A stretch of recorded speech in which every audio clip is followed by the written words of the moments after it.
paz do Senhor, irmãos, nós exaltamos e engrandecemos o nome do Senhor pela oportunidade que nós temos de estudar a palavra de Deus. Nós vamos orar a Deus. Te exaltamos, Senhor, te bendizemos, somos gratos, ó Deus, por esta oportunidade que temos, por este privilégio de poder meditar na Tua palavra, nos aprofundar nela, Pai. Fala conosco, nós queremos ouvir a Tua voz, ajuda-nos, Senhor, nos estudos e que tudo seja para a honra e para a glória do Teu nome. Assim nós nos colocamos na Tua presença, no poderoso nome de Jesus. Amém. Glória a Deus, irmãos. Nós estudaremos nessa manhã a epístola de Paulo a Tito. O versículo-chave, o texto base que nós utilizaremos está em Tito, capítulo 1, versículo 5.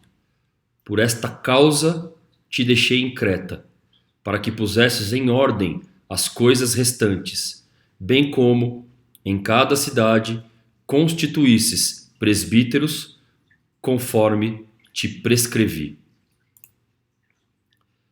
A introdução, irmãos, da nossa aula. Em sua epístola, Paulo fornece instruções importantes a Tito, para que colocasse em ordem, conforme o versículo que nós lemos, a igreja cretense, a igreja de Creta, ou a igreja em Creta. Estabelece padrões para a ordenação dos presbíteros e alerta sobre a necessidade de que se levantem homens de Deus para fazerem calar os falsos mestres que estavam disseminando falsos ensinos. Em sua carta, o apóstolo encoraja Tito a se manter firme no ensino e na pregação do evangelho, devendo ser ele mesmo, Tito, um padrão de homem de Deus a ser seguido pelos crentes daquela igreja. Paulo destaca ainda a prática das boas obras como consequência da obra salvadora de Cristo e os deveres e condutas de todos os cristãos. O objetivo da nossa aula, irmãos, estudaremos, como temos feito, a autoria do livro, data, local da escrita, principais tópicos da mensagem e para quem foi dirigida a mensagem. Antes de entrarmos no livro propriamente dito, irmãos, nós precisamos recordar e buscar na Bíblia o que a Bíblia nos conta a respeito de Tito. Quem foi Tito? Então, eu gostaria de compartilhar com os irmãos. Tito, o nome latino, quer dizer seguro ou salvo. Foi levado por Paulo e Barnabé para o concílio e, de acordo com o texto abaixo, não foi circuncidado. Essa é uma passagem muito importante para nós compreendermos quem foi Tito, irmãos. Se nós pegarmos, conforme a referência, Gálatas, capítulo 2, versículos de 1 a 3. Diz assim: 14 anos depois, Paulo dizendo, 14 anos depois, subi outra vez a Jerusalém com Barnabé, levando também a Tito. Versículo 2: subi em obediência a uma revelação e lhes expus o evangelho que prego entre os gentios, mas em particular aos que pareciam de maior influência, para de algum modo não correr ou ter corrido em vão. Versículo 3: contudo, nem mesmo Tito, que estava comigo, sendo grego, foi constrangido a circuncidar-se. Olha que interessante, irmãos. Então nós vemos aqui que Tito acompanhou ou foi levado por Paulo e Barnabé para o concílio em Jerusalém, onde eles discutiram a questão ou a necessidade da circuncisão dos gentios. Os irmãos se recordam lá no capítulo 15 de Atos. Tá bom? Paulo vai dizer, irmãos, em Tito agora, capítulo 1, versículo 4, conforme está aí à direita, a Tito, verdadeiro filho, segundo a fé comum, graça e paz da parte de Deus Pai e de Cristo Jesus, nosso Senhor. É muito importante nós termos também em vista, irmãos, que Paulo considerava Tito como o seu filho na fé, conforme ele mesmo escreve, né? A Tito, verdadeiro filho. Então nós estamos falando de um homem que foi gerado na fé por Paulo, tá bom? E que nós vamos ver que foi um homem de muita confiança. Tito, assim como Timóteo, irmãos, foi um homem de muita confiança de Paulo, tá bom? Então, filho na fé do apóstolo e ganho por ele através da sua pregação.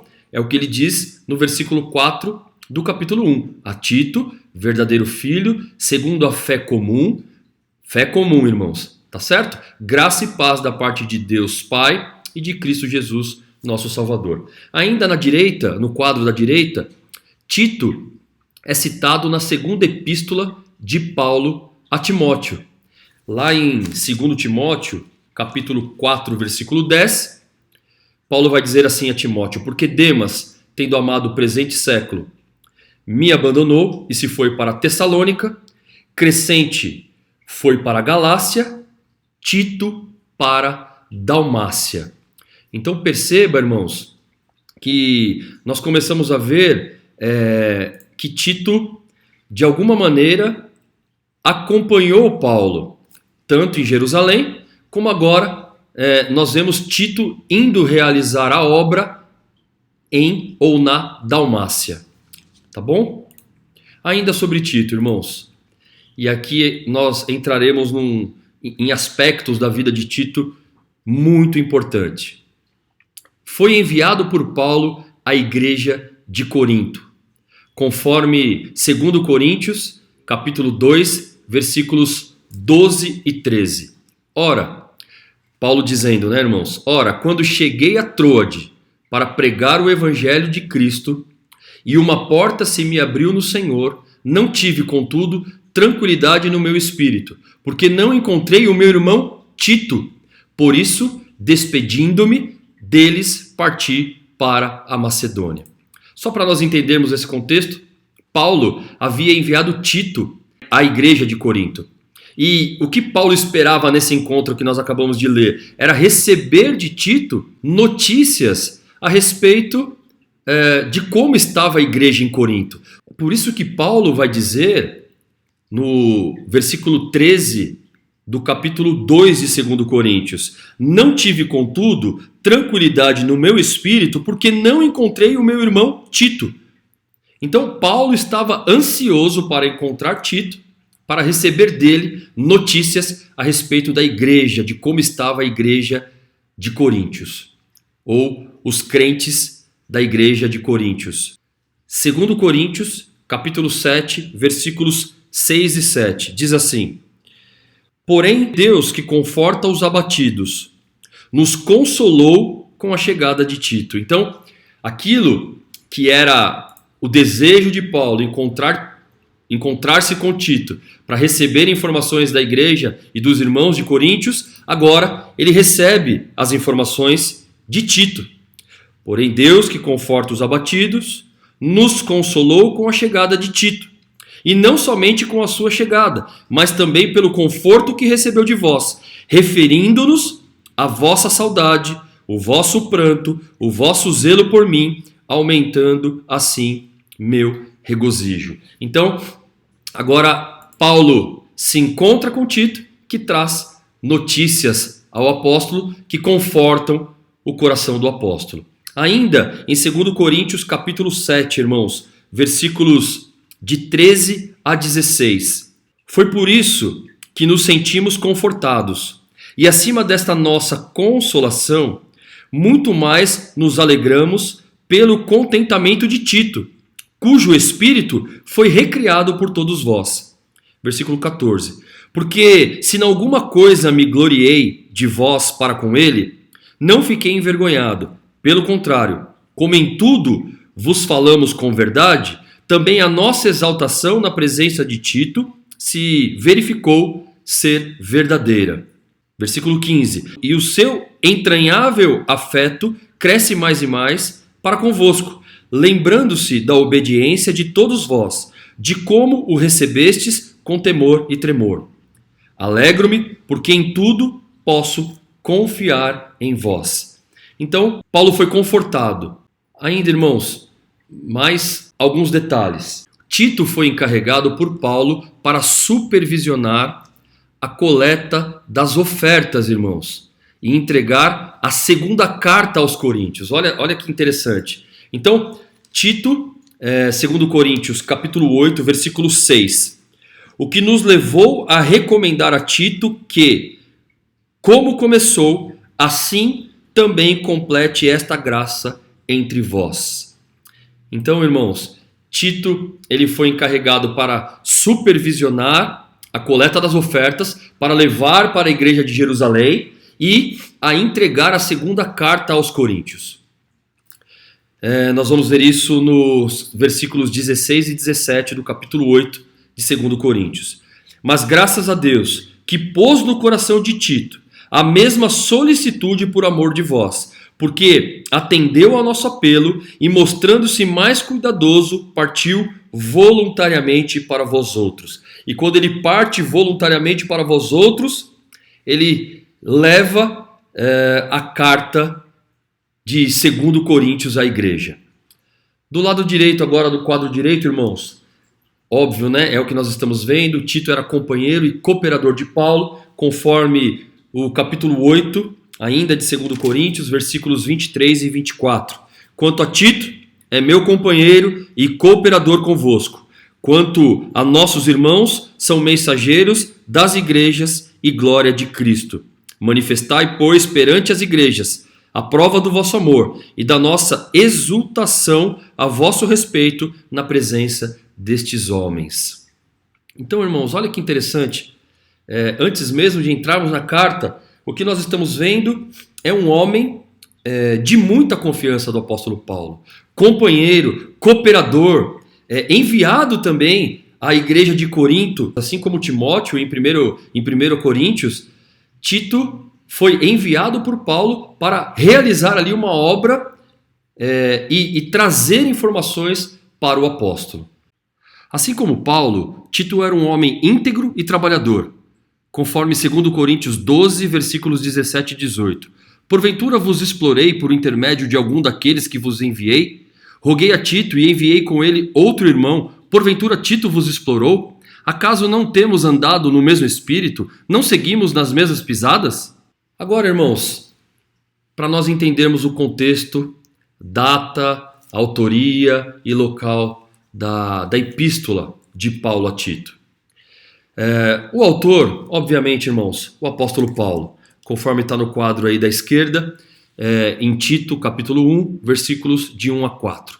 Paulo, servo de Deus e apóstolo de Jesus Cristo, para promover a fé que é dos eleitos de Deus e o pleno conhecimento da verdade segundo a piedade, na esperança da vida eterna, que o Deus, que não pode mentir, prometeu antes dos tempos eternos e em tempos devidos manifestou a sua palavra mediante a pregação que me foi confiada por mandato de Deus, nosso Salvador, a Tito, verdadeiro filho, segundo a fé comum, graça e paz da parte de Deus Pai e de Cristo Jesus, nosso Salvador. Então, a autoria é do apóstolo Paulo. A data e local da escrita, irmãos, no quadro da direita. Escrita entre a primeira e segunda epístolas de Paulo a Timóteo. Então, no intervalo das duas epístolas de Paulo a Timóteo, já que 2 Timóteo foi a carta de despedida de Paulo a Timóteo, então Tito foi escrita por Paulo no intervalo das duas cartas ou das duas epístolas a Timóteo. Aproximadamente, irmãos, entre os anos 63 a 65 depois de Cristo, foi escrita após a sua libertação da primeira prisão em Roma. Paulo estava em Nicópolis quando escreveu a carta. É o que ele vai dizer em Tito, capítulo 3, versículo 12. Quando te enviar Ártemas ou Tíquico, apressa-te a vir até Nicópolis ao meu encontro. Estou resolvido a passar o inverno ali. Então Paulo estava em Nicópolis e escreveu após a primeira epístola a Timóteo, posteriormente, né, quando estava após a sua libertação da primeira prisão em Roma. Ainda sobre a autoria, irmãos. Para quem foi escrito? Ou para quem foi escrita a epístola? Para Tito, companheiro e colaborador de Paulo. Tito, assim como 1º e 2º Timóteo, é conhecida como cartas pastorais. Onde Tito estava, irmãos? Conforme Tito, capítulo 1, versículo 5. Por esta causa te deixei em Creta, que é o nosso versículo-chave, né? Por esta causa te deixei em Creta. Então Tito estava em Creta, irmãos, e nós vamos entender um pouco onde se localizava Creta e alguns detalhes a respeito dessa ilha. Sobre Creta, irmãos, sobre Creta. A igreja de Creta, irmãos, a Bíblia ela não dá muito detalhes a respeito do surgimento ou do nascimento dessa igreja. O que nós podemos extrair da Bíblia é que a igreja de Creta possivelmente foi fundada pelos judeus cretenses convertidos que estiveram em Jerusalém no dia de Pentecostes, conforme Atos, capítulo 2, verso 11. Eu vou ler a partir do 8 para nós termos um entendimento. E como os ouvimos falar, cada um em nossa própria língua materna, somos partos, medos, elamitas e os naturais da Mesopotâmia, Judéia, Capadócia, Ponto e Ásia, da Frígia, da Panfilha, do Egito e das regiões da Líbia, nas imediações de Cirene e romanos que aqui residem. Versículo 11 agora. Tanto judeus como prosélitos, cretenses e arábios, como os ouvimos falar em nossas próprias línguas as grandezas de Deus? Cretenses, irmãos. Esses eram os habitantes de Creta, os cretenses. Então, o que se entende, uma grande probabilidade, é que esses judeus, agora, né, que receberam o Senhor Jesus e que estavam e que presenciaram aquele dia de Pentecostes, voltaram para suas terras de origem e fundaram muitas igrejas. Então, o que possivelmente aconteceu com a igreja de Creta, tá bom? Paulo passou rapidamente por Creta em sua viagem a Roma. Isso nós vemos em Atos, capítulo 27, versículos 6 a 7. Essa foi uma passagem muito rápida de Paulo por Creta. E o que também se entende, irmãos, é que não foi possível, nesse momento, nessa viagem a Roma, Paulo parar em Creta. Então, o que nós entendemos, irmãos, até pelo próprio texto que nós lemos, em Tito, capítulo 1, versículo 5, quando a referência do capítulo 1, do versículo 5, diz assim: te deixei em Creta, indica que Paulo esteve com Tito ali, provavelmente quando deixou a sua primeira prisão em Roma. Então, é nesse momento que se entende que, até pelo texto, né, irmãos, que Paulo esteve com Tito, e saindo então de Creta, Paulo deixa Tito em Creta para realizar a obra que nós vamos, obviamente, estudar na epístola de Paulo a Tito. Ainda sobre Creta, irmãos, algumas informações extraídas do Manual Bíblico de Halley. Era uma ilha do mar Mediterrâneo com 257 quilômetros de comprimento e entre 12 e 56 quilômetros de largura. Montanhosa, com vales férteis e bem povoada. Na mitologia grega, o Monte Ida foi o local onde nasceu Zeus, o principal dos deuses gregos. O rei Minos, personagem semi-histórica e semi-mitológica, alegadamente filho de Zeus, foi um dos principais governantes de Creta. A mais importante das cidades antigas de Creta é a cidade real de Knossos, onde foram descobertas ruínas do grande palácio. Em cerca de 140 a.C., os judeus estabeleceram nessa ilha uma colônia suficientemente grande para poder apelar com sucesso à proteção de Roma. Paulo tinha um baixo conceito do caráter moral dos cretenses.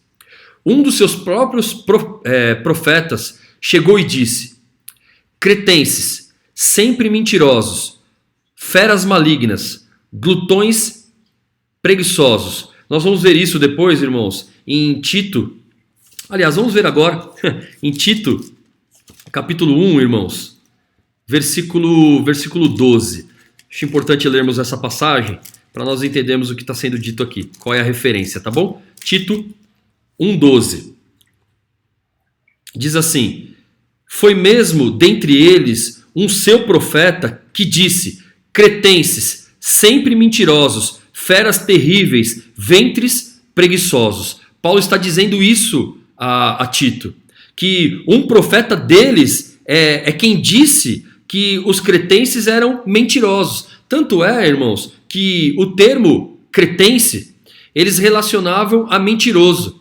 Como se dissesse assim: lá vai um cretense, lá vai um mentiroso.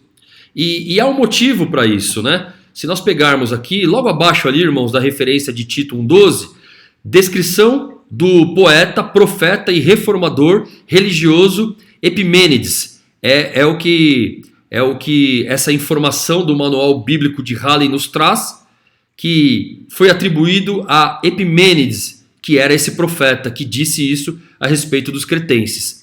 A mentira específica que os cretenses sempre contavam era que o túmulo de Zeus, uma personagem inexistente, estava localizada na ilha deles. Então, irmãos, olha que interessante nós entendermos, e nós vamos ver isso com detalhes na epístola. O que Paulo vai exortar a Tito, irmãos, é que ele fale e que ele não permita que os falsos ensinos, ou seja, a mentira, fossem disseminadas dentro das igrejas. Percebe? Então é isso que Paulo vai exortar Tito a realizar, e por isso que Paulo deixou Tito em Creta. Amém? Principais tópicos do livro, irmãos. Agora entrando propriamente dito na epístola. O propósito da carta, irmãos: instruir Tito para que colocasse a igreja em ordem e na constituição dos presbíteros conforme os padrões ou atributos descritos pelo apóstolo. E agora nós vamos pegar o capítulo 1, versículos 5 a 9. Mais uma vez o versículo 5, irmãos. Por esta causa te deixei em Creta, para que pusesses em ordem as coisas restantes, bem como em cada cidade constituísses presbíteros conforme te prescrevi. Esse era o propósito de Paulo ter deixado Tito em Creta. Era para ele colocar em ordem conforme a prescrição de Paulo e constituir homens de Deus, presbíteros, em cada cidade. Amém? Os irmãos não percam isso de vista. Versículo 6. Alguém que seja irrepreensível, marido de uma só mulher, que tenha filhos crentes, que não são acusados de dissolução, nem são insubordinados, porque é indispensável que o bispo seja irrepreensível, como dispenseiro de Deus, não arrogante, não irascível, não dado ao vinho, nem violento, nem cobiçoso de torpe ganância.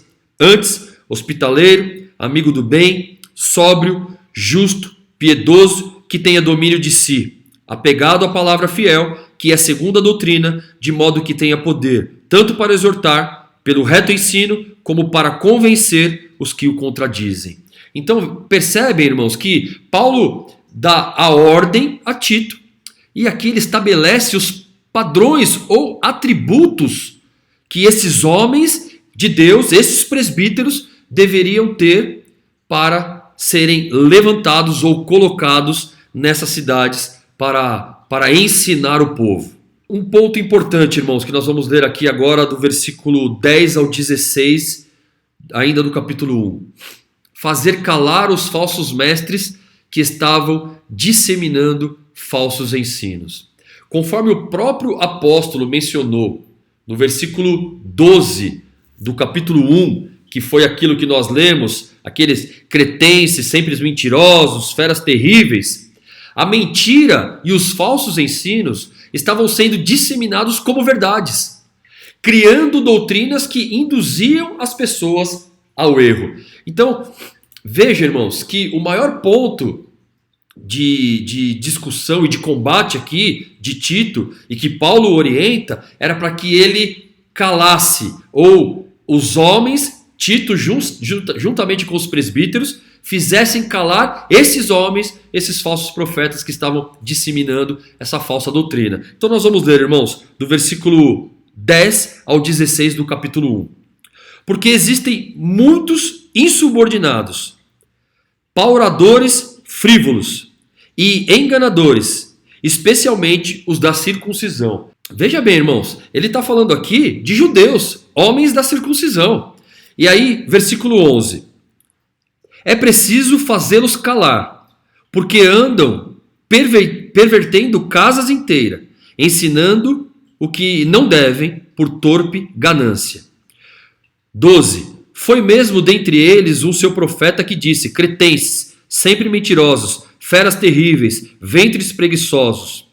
Tal testemunho é exato, portanto, repreende-os severamente para que sejam sadios na fé, e não se ocupem com fábulas judaicas, nem com mandamentos de homens desviados da verdade.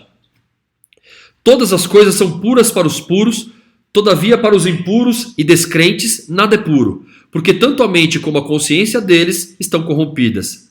No tocante a Deus, professam conhecê-lo, entretanto o negam por suas obras, e é por isso que são abomináveis, desobedientes e reprovados para toda boa obra. Então percebe, irmãos, que a ordem a Tito para estabelecer presbíteros com base naqueles padrões que Paulo estabeleceu era para fazer esses homens, esses falsos profetas, se calarem no ensino da falsa doutrina. Amém, irmãos? Continuando, irmãos. Exortação para que Tito pregasse a verdadeira doutrina. Deveres e conduta dos crentes de várias classes. Paulo exorta seu filho na fé a se manter firme no ensino e na pregação do evangelho.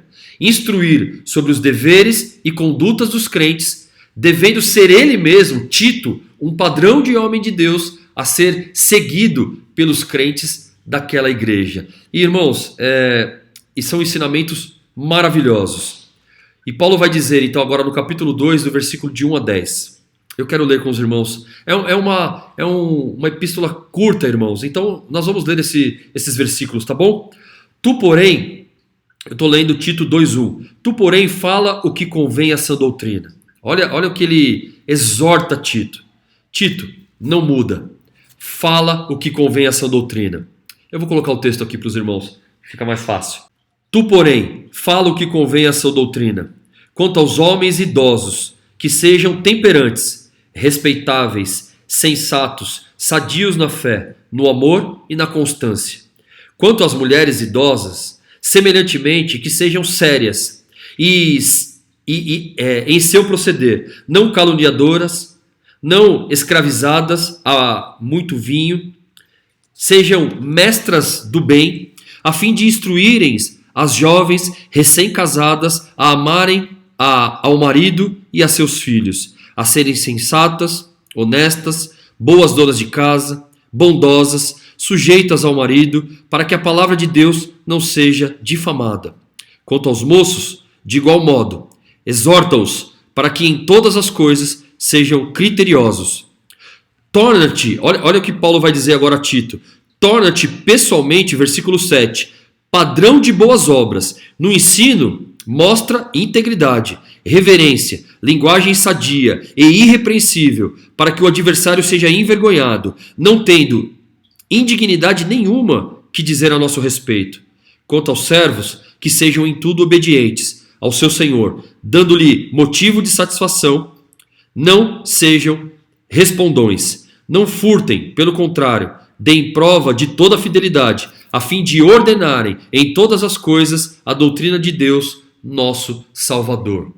Então, o que nós dissemos, Paulo nesse texto exorta Tito a se manter firme no ensino, na sã doutrina, na pregação do evangelho, instruir sobre os deveres de conduta dos crentes. Então ele vai falar das mulheres idosas, ele vai falar dos jovens, ele vai falar dos moços, e ele vai dizer que Tito deveria ser um padrão de homem de Deus a ser seguido pelos crentes daquela igreja.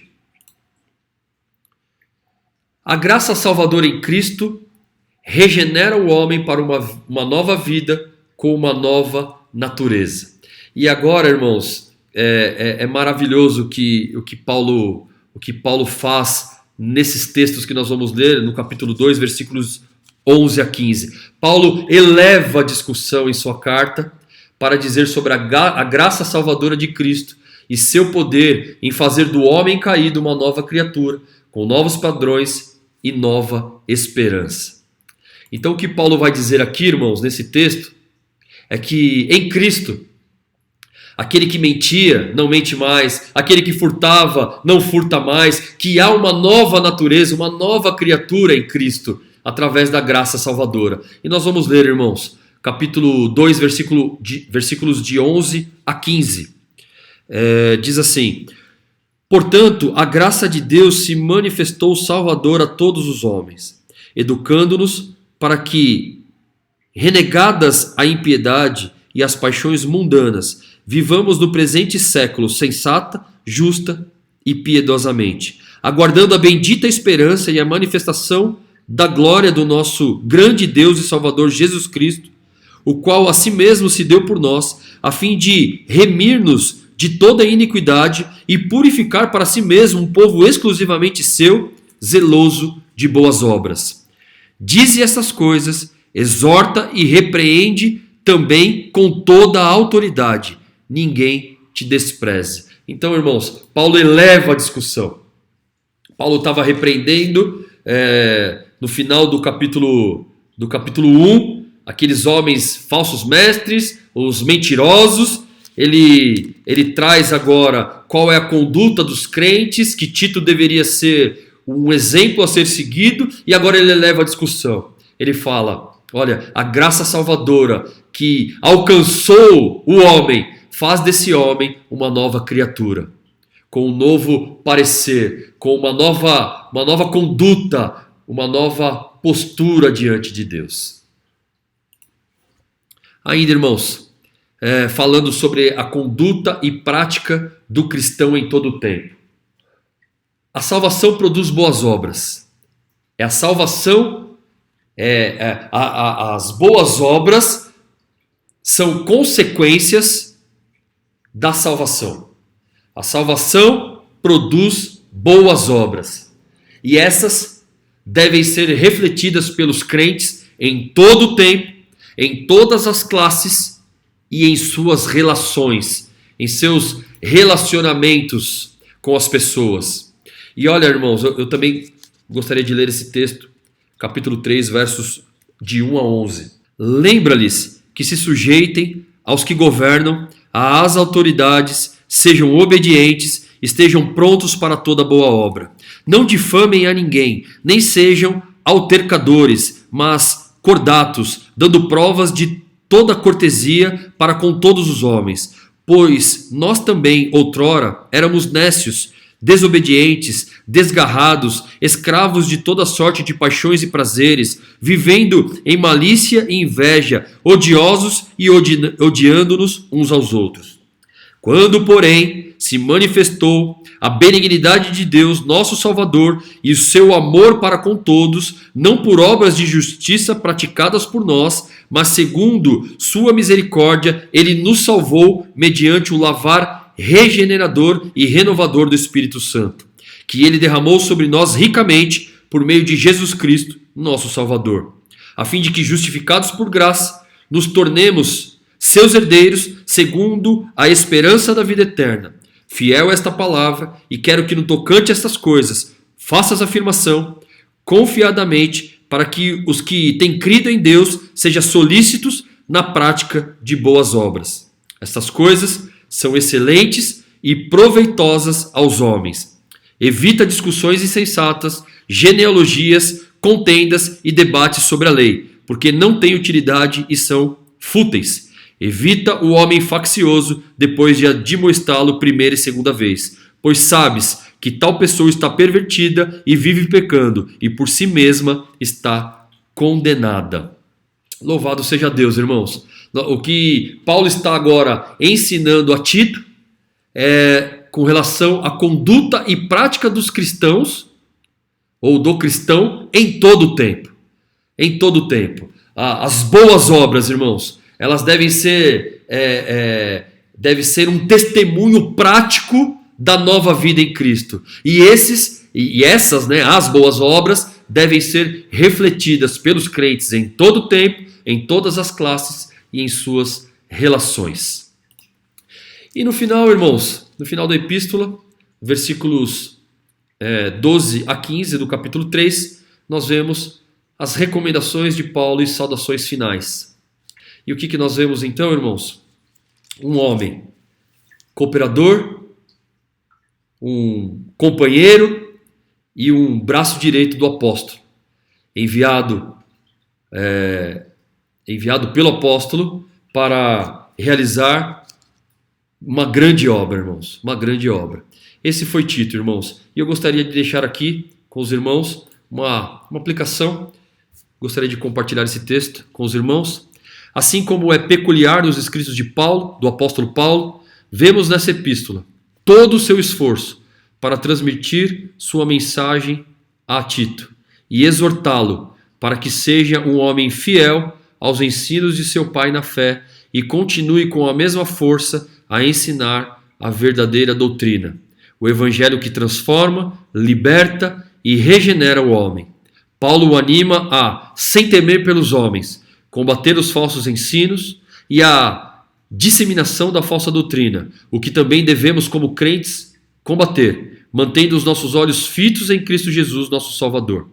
As orientações de Paulo sobre as condutas e deveres cristãos são ensinos valiosos para que nós, na nossa geração, não nos esqueçamos que as práticas das boas obras são consequências da obra redentora de Cristo em nós, através da sua graça salvadora.